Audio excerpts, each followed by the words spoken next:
আল্লাহ রাব্বুল আলামিনই প্রথম, আল্লাহ পাকই শেষ। আল্লাহ পাক প্রকাশ্য, আল্লাহ পাক গোপন। ওয়া হুয়া বিকুল্লি শাইইন আলিম। আল্লাহ পাক বলছেন তিনি প্রত্যেকটা বিষয় সম্পর্কে জ্ঞানী। সূরা হাদীদ আয়াত নাম্বার 3। তো আমরা বুঝতে পারছি যখন কোনো কিছু ছিল না তখন আল্লাহ রাব্বুল আলামিন ছিলেন, আবার যখন কিছু থাকবে না তখন আল্লাহ পাক থাকবেন। কুল্লু মান আলাইহা ফান ওয়া ইয়াবকা ওয়াজহু রাব্বিকা যুল জালালি ওয়াল ইকরাম। সমস্ত কিছু ফানা হয়ে যাবে, শুধুমাত্র আল্লাহ রাব্বুল আলামিনের সত্তা জাত এটা বাকি থাকবে। তার মানে আল্লাহ পাকই শুরু, আল্লাহ পাকই শেষ। আল্লাহর কোনো শুরু নাই, আল্লাহর কোনো শেষ নাই। এখন কেউ যদি প্রশ্ন করে যে আল্লাহ সবকিছু সৃষ্টি করেছেন, তাহলে আল্লাহকে কে সৃষ্টি করলো? নাউজুবিল্লাহ। তখন আমরা বলবো যে যদি কেউ আল্লাহকে সৃষ্টি করতো তাহলে তো সেই সৃষ্টিকর্তা হয়ে যেত, তাই নয় কি? এভাবে এক এক করে যদি আমরা পিছনের দিকে যেতে থাকি তাহলে একটা পর্যায়ে গিয়ে তো আমাদেরকে থামতে হবে। তো আমরা যেখানে গিয়ে থামছেন সেটাই হচ্ছে আল্লাহ রাব্বুল আলামিন। আল্লাহ পাকের আগে কিছুই ছিল না, বরং অতীত, বর্তমান, ভবিষ্যৎ এটা সময়ের মধ্যে আছে, যে সময়ের মধ্যে আমরা বাস করছি। আল্লাহ রাব্বুল আলামিনের কাছে এরকম অতীত, বর্তমান, ভবিষ্যৎ কিছু নাই। আল্লাহ রাব্বুল আলামিন একা ছিলেন, তখন কিছুই ছিল না।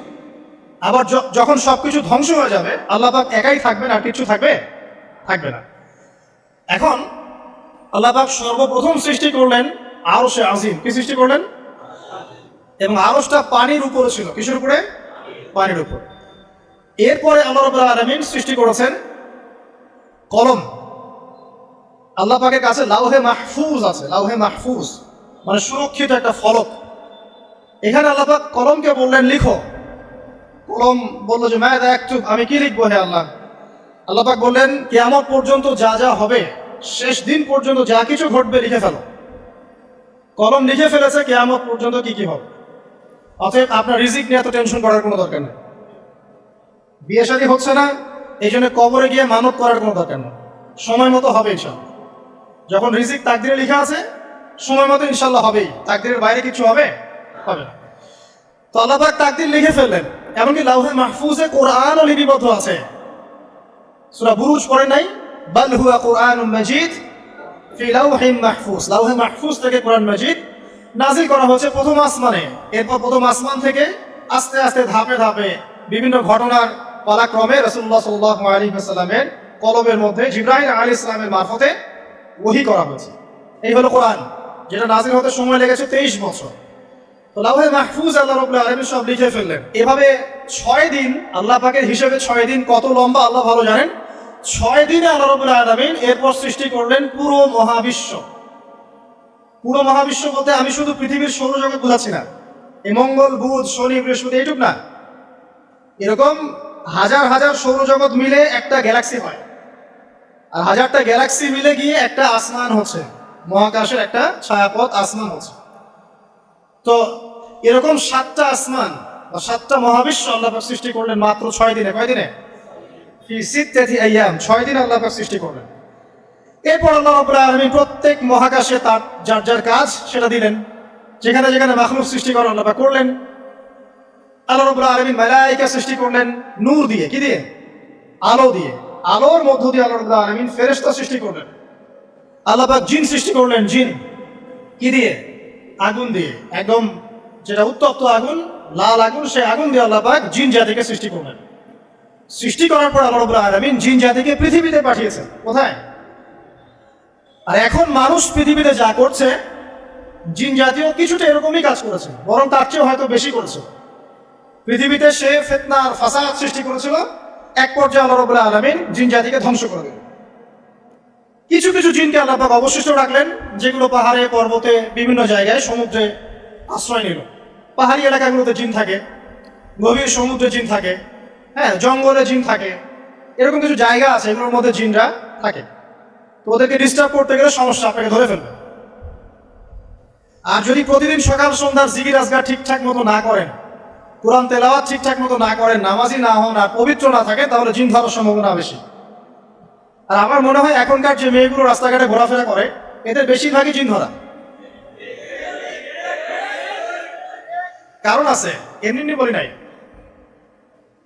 এটা আপনাকে বুঝতে হলে আল্লাহ এবং তার রাসূলের চোখ দিয়ে দেখতে হবে তো, কারণ তাদের চালচলন স্বাভাবিক না, কিছু একটা ওদের উপর ভর করেছে, ওই ভরটা করার কারণে তার চালচলন আজকে এমন হয়ে গেছে। এবং বহু মেয়ের ঘটনা এমন শোনা যায় যে সরাসরি তারা জিন দ্বারা ইফেক্টেড হয়। দেখেন না, রুকিয়া করতে হয়, শারীরিকভাবে রুকিয়া করতে হয়। তো খেয়াল রাখবেন, সকাল সন্ধ্যার জিকির আজগার ঠিক রাখবেন, কোরআন তেলাওয়াতটা ঠিক রাখবেন, নামাজি হবেন, পাক পবিত্র থাকবেন, জিন আপনাকে কোনো ক্ষতি করতে পারবেন ইনশাআল্লাহ। জিনরা কিন্তু রাসূল সাল্লাল্লাহু আলাইহি ওয়াসাল্লামেরও ক্ষতি করার চেষ্টা করেছিল। আল্লাহ রাসূল সাল্লাল্লাহু আলাইহি ওয়াসাল্লাম ওটাকে ধরেছিলেন, ধরে মসজিদের খুঁটির সাথে বেঁধে রেখেছে। নামাজের মধ্যে জিন আমাদের নবীকে ডিস্টার্ব করেছিল, আল্লাহ রাসূল জিনকে ধরেছে, ধরে খুঁটির সাথে বেঁধে রেখেছে। তারপরে তার মনে পড়লো সুলাইমান আলাইহিস সালামের কথা। সুলাইমান আলাইহিস সালাম বলেছিল আল্লাহকে, আল্লাহ আমাকে যে ক্ষমতা তুমি দিয়েছো, আমার পরে কাউকে এই ক্ষমতা আর দিও না। আর সুলাইমান আলাইহিস সালামকে আল্লাহ পাক জিন জাতিকে অনুগত করে দিয়েছিলেন। সুলাইমান আলাইহিস সালামের নির্দেশে জিন জাতি বিভিন্ন কাজ করত, এমনকি সমুদ্রের মধ্যে ডুবুরির কাজও করত, সমুদ্রের ভিতর থেকে রত্ন বের করে নিয়ে আসতো। এগুলো কিন্তু অনেক রূপ কথা নয়, সত্য ঘটনা। তখন নবী সাল্লাল্লাহু আলাইহি ওয়াসাল্লাম বললেন যে আমার ভাই সুলাইমানের কথা আমার মনে পড়ে গেল, তাই আমি জিনটাকে ছেড়ে দিলাম। তো আল্লাহ পাক জিন জাতিকে সৃষ্টি করে এই পৃথিবীতে পাঠানোর পর তারা এরকম ফিতনা এবং ফাসাদ সৃষ্টি করার পরে আল্লাহ পাক ওদেরকে ধ্বংস করে দেন। দেওয়ার পরে আরো অনেক যুগ এবং অনেক শতাব্দী কেটে যায়। কত যুগ কত শতাব্দী আল্লাহ ভালো জানেন। অনেক লম্বা সময় পরে গিয়ে আল্লাহ রাব্বুল আলামিন ফেরেশতাদেরকে ডাকেন। কাদেরকে ডাকেন?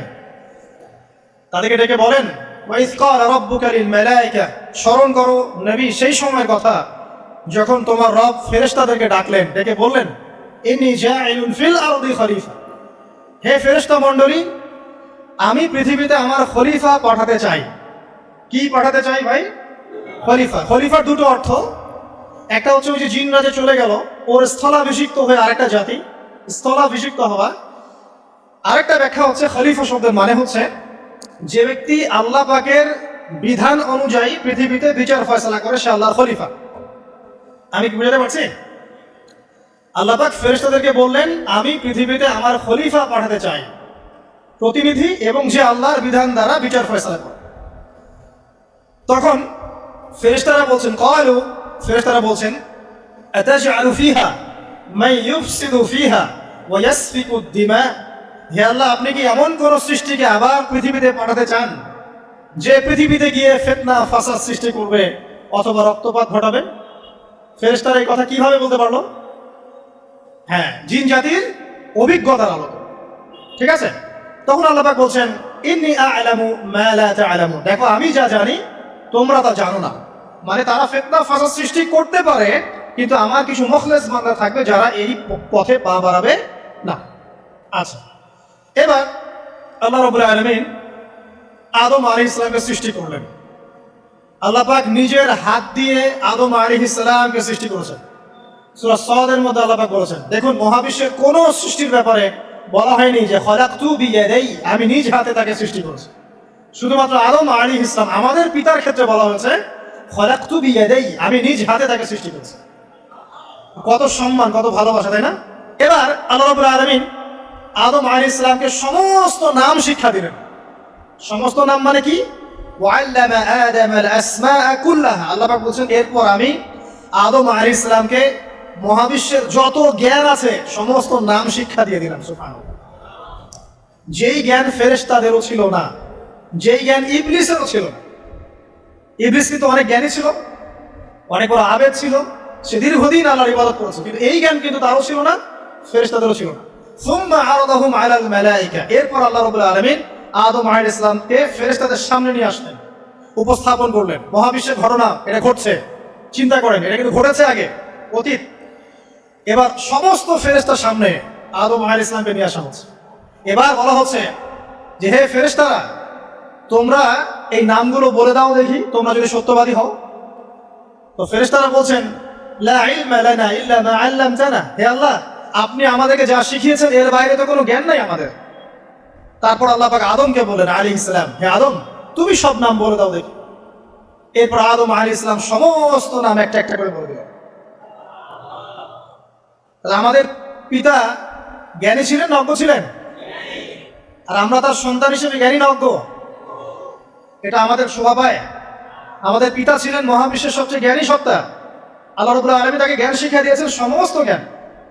তবে তার সমস্ত জ্ঞান আর এই মহাবিশ্বের সমস্ত জ্ঞান আল্লাহর জ্ঞানের তুলনায় কতটুকু জানেন? একটা সমুদ্রের মধ্য থেকে এক ফোঁটা পানি উঠালে যেমন হয়, পুরো মহাবিশ্বের জ্ঞান আল্লাহর জ্ঞানের সামনে এতটুকু। আল্লাহ পাকের জ্ঞান এত অসীম, পুরো মহাসাগরের মধ্য থেকে এক ফোঁটা পানি তুললে, ওই যে এক ফোঁটা পানি তুললেন, এটা মহাবিশ্বের জ্ঞান। আর বাকি সমস্ত পানি এটা আল্লাহ পাকের জ্ঞান।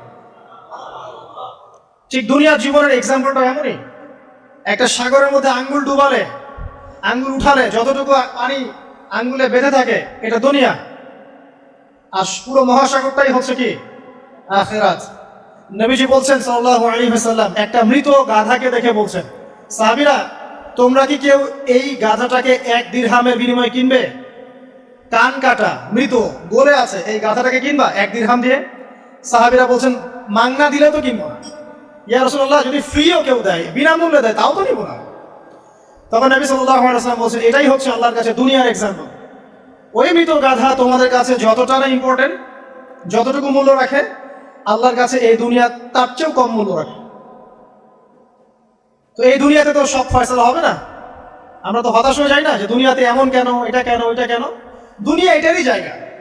দুনিয়া সবকিছুর কনক্লুশনের জায়গা না, সবকিছুর পরিসমাপ্তির জায়গা হচ্ছে কিয়ামতের মাঠ। ওই দিন যে সফল সে সফল, যে ব্যর্থ সে ব্যর্থ। দুনিয়ার বাড়ি গাড়ি, স্ট্যাটাস, চাকরি বাকরি, ইজ্জত সম্মান, এটা সাফল্য ব্যর্থতার মানদণ্ড নয়, চূড়ান্ত মানদণ্ড নয়।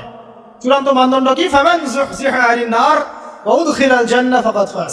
যাকে জাহান্নাম থেকে বাঁচানো হবে, জান্নাতে প্রবেশ করানো হবে, পুলসিরাত পার হতে পারবে, এই একমাত্র ব্যক্তি সফল। তো সাফল্যের সংজ্ঞাটা জেনে রাখবেন, তাহলে আপনি দুনিয়াতে হতাশ হবেন না ইনশাআল্লাহ। এবার কি হলো, যখন আদম আলাইহিস সালাম সমস্ত নাম শিক্ষা দেওয়া সমস্ত নাম বলে দিলেন, এখানে নাম মানে কিন্তু খালি নাম নয়, জ্ঞান বলে দিলেন, তখন আল্লাহ রাব্বুল আলামিন ফেরেশতাদেরকে বললেন, তোমরা সবাই এখন আদমকে সিজদা করো। ওয়া ইয কুলনা লিল মালাইকাতি ইসজুদু লি আদম। আল্লাহ পাক এবার বলছেন, আমি সমস্ত মালায়েকাকে বললাম তোমরা আদমকে সিজদা করো। ফাসাজাদু, সবাই সিজদা করলো, ইল্লা ইবলিস, ইবলিস সিজদা করলো না। কেন করলে না? ইবলিসকে বলা হচ্ছে, ইয়া ইবলিস মা মানাকা আল্লা তাসজুদা ইয আমারতুক। তোমাকে কে নিষেধ করলো সিজদা করতে ওই আদমকে, যাকে আমি আদেশ করেছি? কে নিষেধ করলো? তখন ইবলিস বলছে, খালাকতানি মিন নার ওয়া খালাকতাহু মিন তিন। আমাকে সৃষ্টি করেছেন আগুন দিয়ে, আর আদমকে সৃষ্টি করেছেন মাটি দিয়ে, আমি কিভাবে তাকে সিজদা করতে পারি? ইবলিস বলতে চাইলো যে আপনি যে বলছেন আদমকে সিজদা করো, আদম তো মাটির তৈরি, আমি তো আগুনের তৈরি, তাহলে আপনি ভুল বলছেন। নাউজুবিল্লাহ।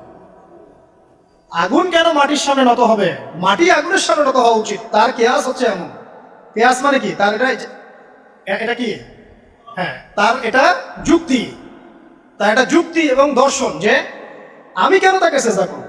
আমি তো আগুনের তৈরি, আর আদম হচ্ছে মাটির তৈরি। তো খালাকতাহু মিন নার ওয়া খালাকতানি মিন তিন।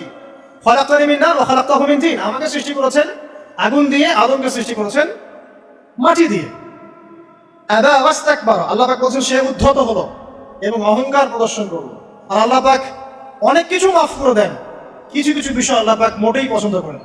তার মধ্যে একটা হচ্ছে অহংকার, তার মধ্যে একটা হচ্ছে শিরক, তার মধ্যে একটা হচ্ছে অন্যের হক নষ্ট করা, তার মধ্যে একটা হচ্ছে আদম সন্তানকে হত্যা করা, তার মধ্যে একটা হচ্ছে বৃদ্ধ বয়সে ব্যভিচার করা, তার মধ্যে একটা হচ্ছে মুরতাদ হয়ে যাওয়া। যে খ্রিস্টান হয়ে যাচ্ছেন না, খালি মরেন তারপর বুঝবেন, খালি মালাকুল মউত আসুক তারপর বুঝবেন। আল্লাহ রাব্বুল আলামিন বলছেন তার রাসূলের মাধ্যমে, কেউ যদি সাক্ষ্য দেয় আল্লাহ ছাড়া কোনো মাবুদ নাই, মুহাম্মদ সাল্লাল্লাহু আলাইহি ওয়াসাল্লাম শেষ নবী, ঈসা ইবনে মারইয়াম আল্লাহর প্রেরিত নবী, আল্লাহর পুত্র নন, জান্নাত সত্য এবং জাহান্নাম সত্য, এই 5টা বিষয় যদি কেউ সাক্ষ্য দেয়, ইনশাআল্লাহ সে জান্নাতে যাবে, তার আমল যেমনই হোক না। টাকার বিনিময়ে, চাকরির বিনিময়ে, সমাজ সেবার নামে আর চিকিৎসার নামে ঈমান বিক্রি করে ফেললেন। সুবহানাল্লাহ, সুবহানাল্লাহ। তোমাদের এই পৃথিবীতে বেঁচে থাকার চাইতে মাটির তলে চলে যাওয়া ভালো। আবর্জনার কোনো প্রয়োজন নাই আল্লাহর এই জমিনে। এই মুসলিম উম্মার আবর্জনার কোনো প্রয়োজন নাই। এই মুসলিম উম্মার ইমানদার সাহসী তরুণ প্রজন্মের দরকার। আল্লাহ পাক কবুল করুন, আমিন। এরপরে কি হলো? ইবলিস সিজদা করলো না, আবা ওয়াস্তাকবার, সে উদ্ধত হলো এবং অহংকার প্রদর্শন করলো। এবার আল্লাহ পাক জিজ্ঞাসা করলেন, কেন করলে না, কেন করলে না? সে বললো যে আগুন দিয়ে সৃষ্টি করেছেন আমাকে, তাকে সৃষ্টি করেছেন আপনি মাটি দিয়ে, সো আপনি ভুল আমি সঠিক, আমি কেন তাকে সিজদা করব? আল্লাহ পাক তখন আর তার প্রতি রহম করলেন না। আল্লাহ পাক তখন তাকে বলছেন ফাখরুজ মিনহা, এখান থেকে বেরো। আল্লাহ পাক যেমন গফুর রহিম আরহামুর রহিমিন, ঠিক তেমনি আল্লাহ পাক শাদীদুল ইকাব, কঠিন শাস্তি দাতাও বটে। আল্লাহ পাক শুধু কি দয়াই করবেন, শাস্তি দিবেন না? দিবেন। ফাখরুজ, অপদস্থ হয়ে লাঞ্ছিত হয়ে এখান থেকে বের হয়ে যাও। এখানে অহংকার করার অধিকার তোমাকে দেওয়া হয় না, এখান থেকে বের হয়ে যাও। এবার ইবলিস বের হয়ে যাচ্ছে। বের হয়ে যাওয়ার সময় ইবলিস বলছে রব্বি, কি বলছে?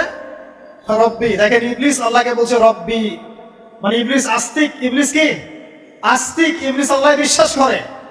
ইবলিস বলছে রব্বি, হে আমার রব, আনজিরনি ইলা ইয়াউমি ইউবআসুন, আমাকে কিয়ামত দিবস পর্যন্ত অবকাশ দেন। আমাকে তো বের করে দিচ্ছেন, ঠিক আছে, আমাকে কিয়ামত দিবস পর্যন্ত অবকাশ দেন। শব্দ চয়ন হচ্ছে রব্বি, হে আমার রব, মানে ইবলিস কিন্তু নাস্তিক না। তাহলে এখন যারা এই যে এথিজমে বিশ্বাস করছেন, আসলে এরা কেউ নাস্তিক না, এরা ইসলাম বিদ্বেষী।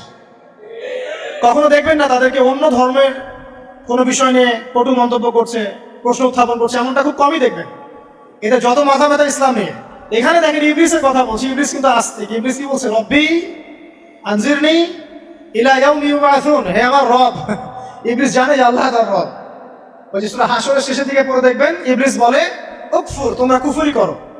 তারপরে মানুষ যখন কুফরি করে সে বলে আমি ইন্নী আখাফুল্লাহ রাব্বুল আলামিন, আমি আল্লাহকে ভয় করি যে জগৎ সমূহের প্রতিপালক। শয়তানকে মানুষ গিয়ে জিজ্ঞাসা করবে, জাহান্নামীরা, তুমি আমাদেরকে পথভ্রষ্ট করেছো। শয়তান বলবে আমি কিচ্ছু করি নাই, আমি তোমাদেরকে কোনো কাজে ফোর্স করি নাই, আমি শুধু তোমাদেরকে ওয়াসওয়াসা দিয়েছি, তোমরা নিজেরাই কাজ করছো।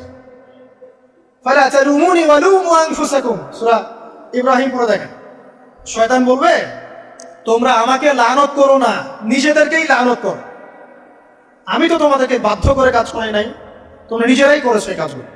আসুন সামনে যাই। এবার আল্লাহ পাক যখন ইবলিসকে বের করে দিলেন, সে বলছে আমাকে কিয়ামত পর্যন্ত অবকাশ দিন। কিয়ামত পর্যন্ত অবকাশ নিয়ে ইবলিস কি করবে?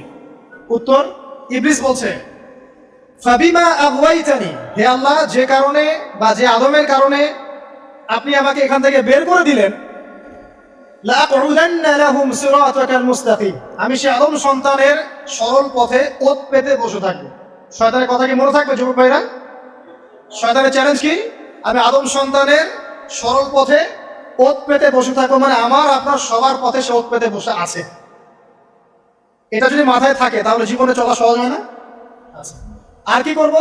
সুম্মা লাআতিয়ান্না মিন বাইনি আইদিহিম, শুধু বসেই থাকবো না, আমি আসবো তাদের সামনে থেকে, ওয়া মিন খালফিহিম, তাদের পিছন থেকে, ওয়া আন আইমানিহিম, তাদের ডান দিক থেকে, ওয়া আন শামাইলিহিম, তাদের বাম দিক থেকে, ওয়ালা তাজিদু আকসারাহুম শাকিরিন, হে আল্লাহ, আপনি বেশিরভাগ আদম সন্তানকে শুকরগুজার পাবেন না।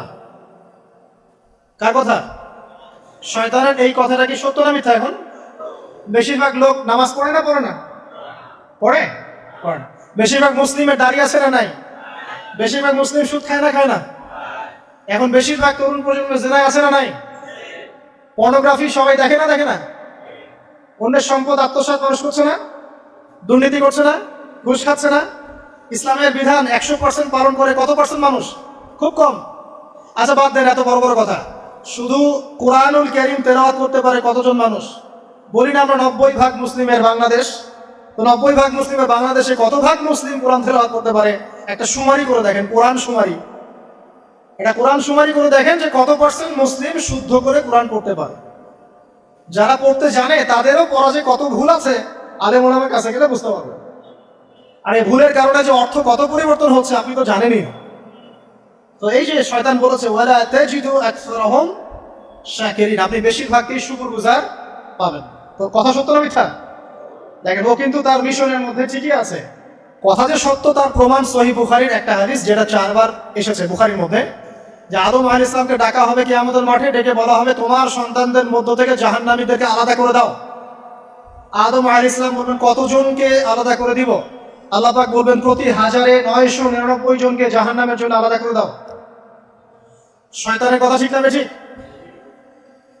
এবার আল্লাহ রাব্বুল আলামিন তাকে বের করে দিলেন। ইবলিস এবার বের হয়ে গেল, চ্যালেঞ্জও করলো।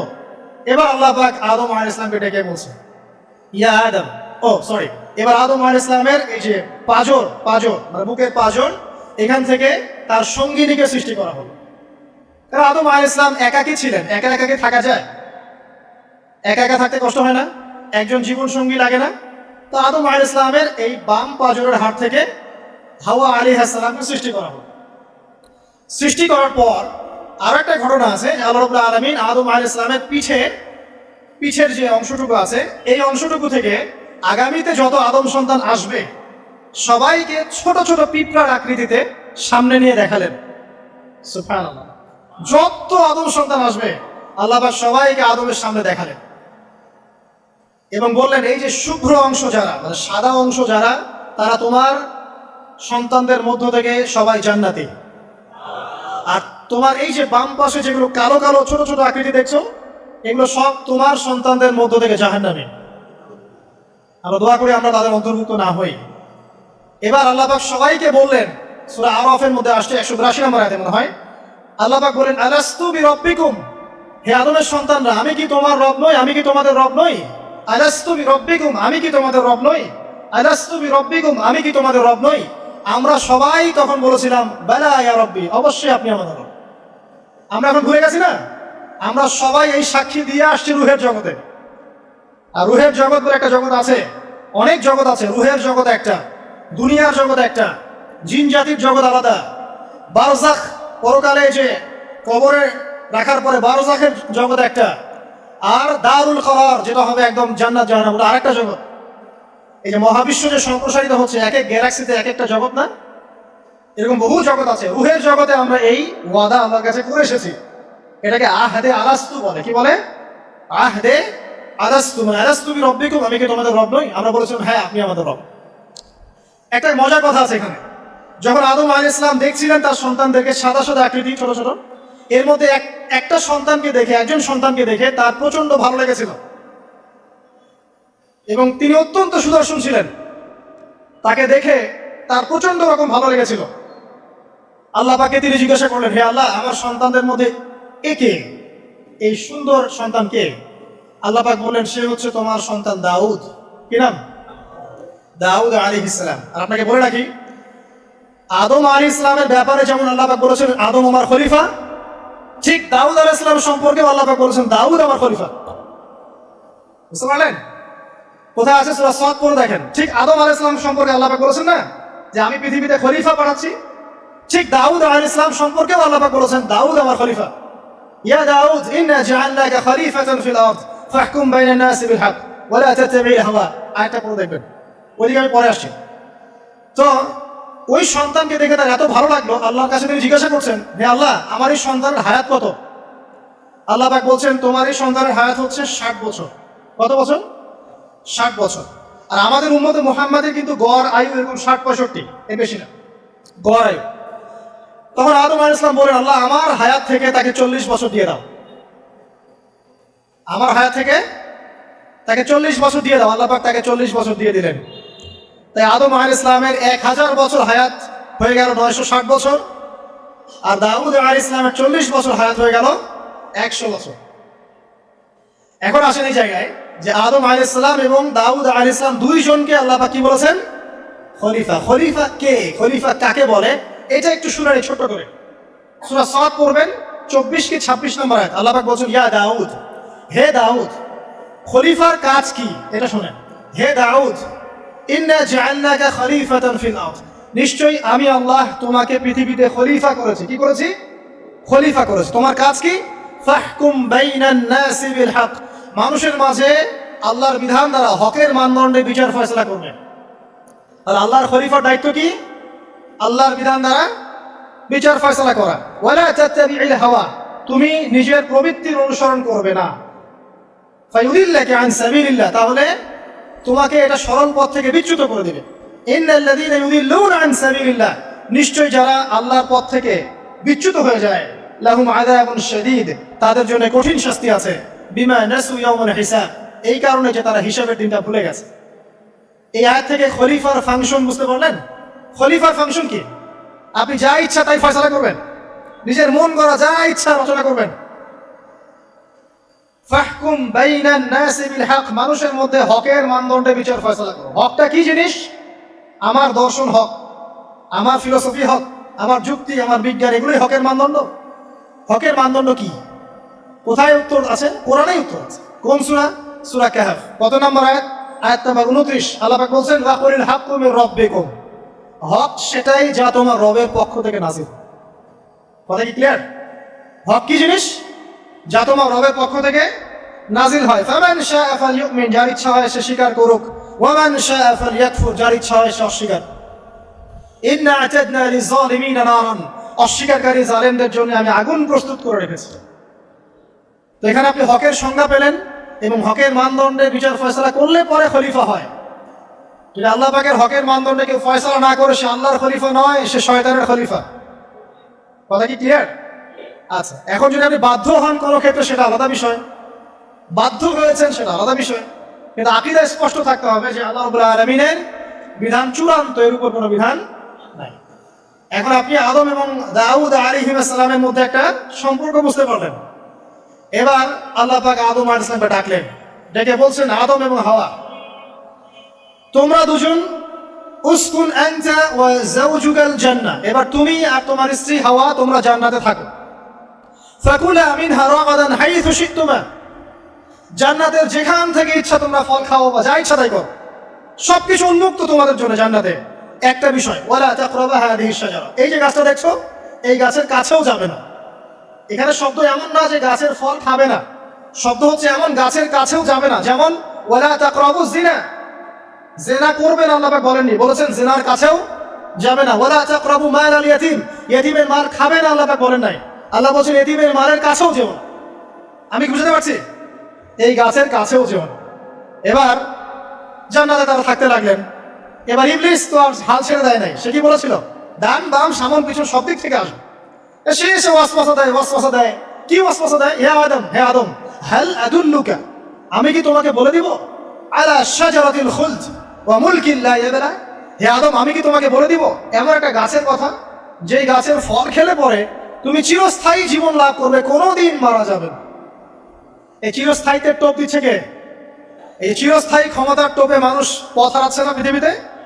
ওয়া মুলকিন লা ইয়াবলা, এমন রাজত্ব পাবে যে রাজত্ব কখনো ক্ষয় হবে না। চিরস্থায়িত্বের টোপ, রাজত্বের টোপ, এই দুটোই হচ্ছে পৃথিবীতে মানুষকে পথভ্রষ্ট করার শয়তানের অস্ত্র।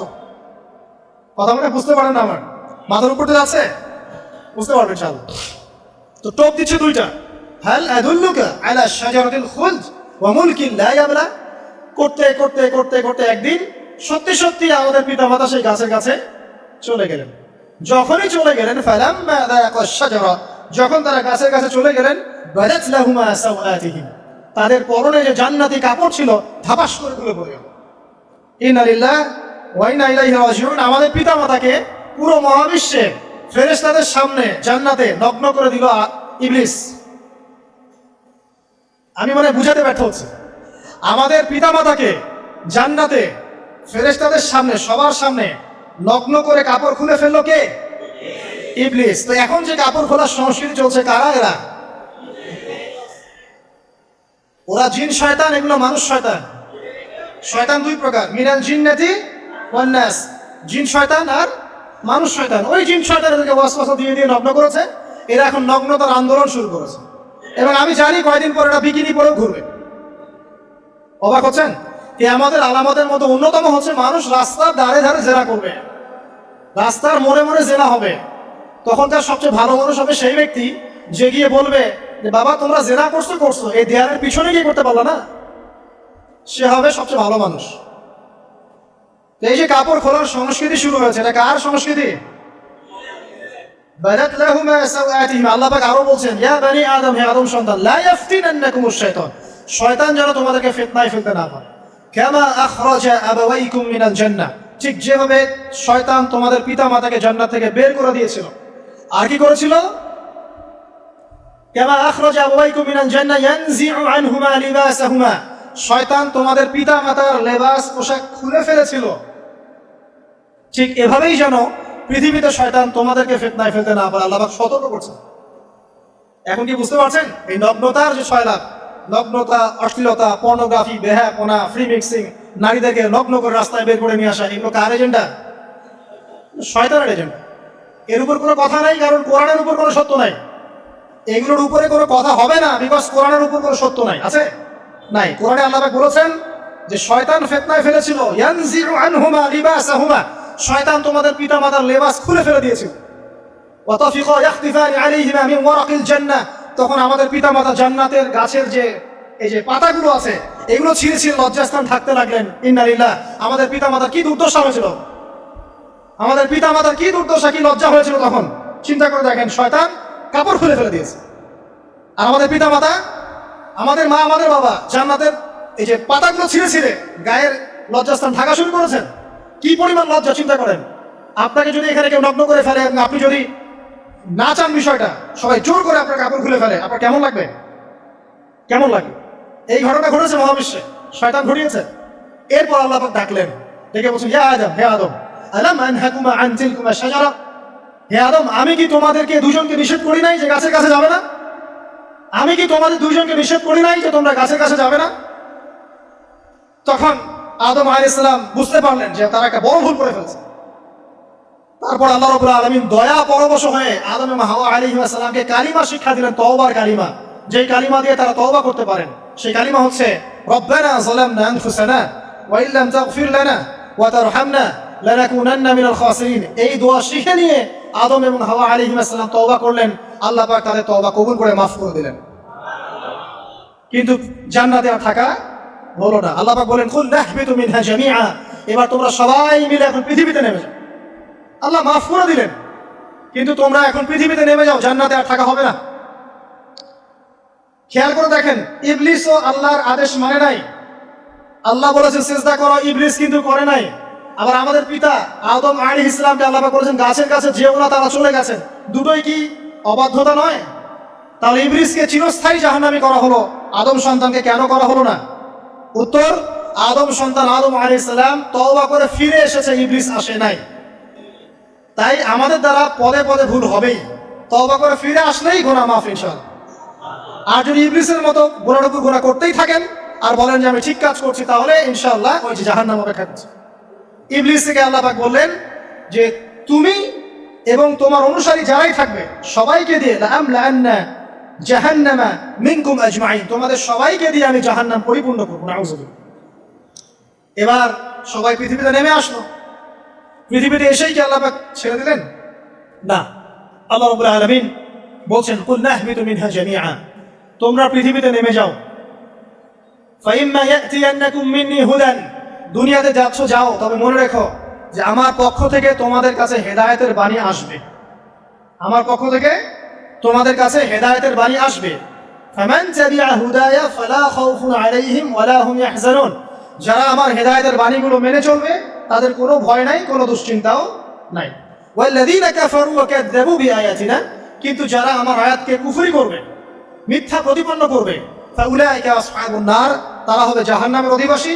হুম ফিহা খালিদুন, তারা সেখানে চিরস্থায়ী হবে। এই সহজ সরল জীবন দর্শন দিয়ে আল্লাহ পাক পৃথিবীতে পাঠিয়ে দিলেন। এবার শুরু হলো পৃথিবীতে পথ চলা। পৃথিবীতে পথ চলার ক্ষেত্রে অনেক কিছু সৃষ্টি করতে হলো, আবিষ্কার, কৃষিকাজ, এটা ওটা সবকিছু। আদম আলাইহিস সালামকে আল্লাহ পাক সেই জ্ঞান ওহীর মাধ্যমে শিক্ষা দিলেন। কৃষিকাজ আল্লাহ পাক শিক্ষা দিয়েছেন, চাকা সৃষ্টি করা আল্লাহ পাক শিক্ষা দিয়েছেন, বাহন সৃষ্টি করা আল্লাহ পাক শিক্ষা দিয়েছেন। যত রকম জ্ঞান আছে সমস্ত জ্ঞান এসেছে নবীদের পক্ষ থেকে। সবকিছু জ্ঞানের মূল ভিত্তি এসেছে নবীদের কাছ থেকে, আল্লাহর ওহীর কাছ থেকে। যত সভ্যতা দেখছেন বড় বড়, সমস্ত সভ্যতা শুরু হয়েছে নবী দ্বারা, এবং সভ্যতা শেষও হবে একজন নবী দ্বারা। তার নাম কি? ঈসা ইবনে মারইয়াম। আদম আলাইহিস সালাম আল্লাহর দেয়া শিক্ষায় শিক্ষিত হয়ে দুনিয়াতে চলতে লাগলেন এবং তওবা ইস্তেগফার করতে লাগলেন, কাঁদতে লাগলেন। দীর্ঘকাল তারা ক্রন্দন করেছেন। কি কারণে? ওই যে একটা ভুল তারা করে ফেলেছে। দুনিয়াতে এসে ক্রন্দন করতে আল্লাহ রাব্বুল আলামিন এক পর্যায়ে তওবা কবুল করে ফেললেন। এবার সামনে যান। তাদের সন্তান হলো হাবিল এবং কাবিল। নাম শুনেছেন? শোনেন নাই? হাবিলের কুরবানি কবুল হয়, কাবিলের কুরবানি কবুল হচ্ছে না। বিকজ কাবিল এর কুরবানির মধ্যে ইখলাস নাই। ভাইয়ের কুরবানি কেন কবুল হচ্ছে, আমারটা কেন হচ্ছে না? হিংসার বশবর্তী হয়ে কাবিল হাবিলকে হত্যা করে ফেললো। নবী পরিবারের সদস্য হয়েও কাবিল এরকম অন্যায় করে ফেলে। আর কি হলো, রাসূল সাল্লাল্লাহু আলাইহি সাল্লাম বলেছেন, পৃথিবীতে যত মানুষ অন্যায়ভাবে নিহত হবে, পৃথিবীতে যত মানুষ অন্যায়ভাবে খুন হবে, সমস্ত খুনের পাপের একটা অংশ কাবিলের আমলনামায় যুক্ত হবে। কারণ সেই প্রথম খুন চালু করেছে। এই যে আজকে গুনাহে জারিয়া চালু করছেন না, সুদী এনজিও, সুদী সমিতি, সিনেমা হল, এইটা ওইটা, মদের বার, যত গুনাহে জারিয়া চালু করছেন, মৃত্যু হবে, কবর যাবেন ঠিকই, কিন্তু গুনাহ কমবে না ইনশাআল্লাহ। মনে করেন একজন নগ্ন ছবিতে অভিনয় করেছে, ঠিক আছে, এখন নাই পৃথিবীতে, বা কেউ অশ্লীল গান বাজনা করে দুনিয়া থেকে বিদায় নিয়েছে, দুনিয়াতে তার গান এখনো বাজছে, সে কবরে শুয়ে শুয়েই সেই গোনাগুলো পাচ্ছে। ঠিক আপনি যদি এখন ভালো কোনো কাজ করেন, দিনই কোনো ভালো কাজ করেন, মসজিদ হোক, মাদ্রাসা হোক, ইয়েতিমখানা হোক, বিধবাদের কোনো প্রকল্প হোক, বৃদ্ধাশ্রম হোক, মানবতার কোনো কল্যাণমূলক কাজ হোক, মৃত্যুর পরেও ইনশাল্লাহ আপনি নেকি পেতে থাকবেন। সদকায়ে জারিয়া আর গুনাহে জারিয়া ভালো করে বুঝবেন। একটা গুনাহ করে মাফ নেওয়া আলাদা বিষয়, আর গুনাহ চলতে থাকাটা আর একটা বিষয়। আল্লাহ আমাদেরকে হেফাজত করুন, আমিন।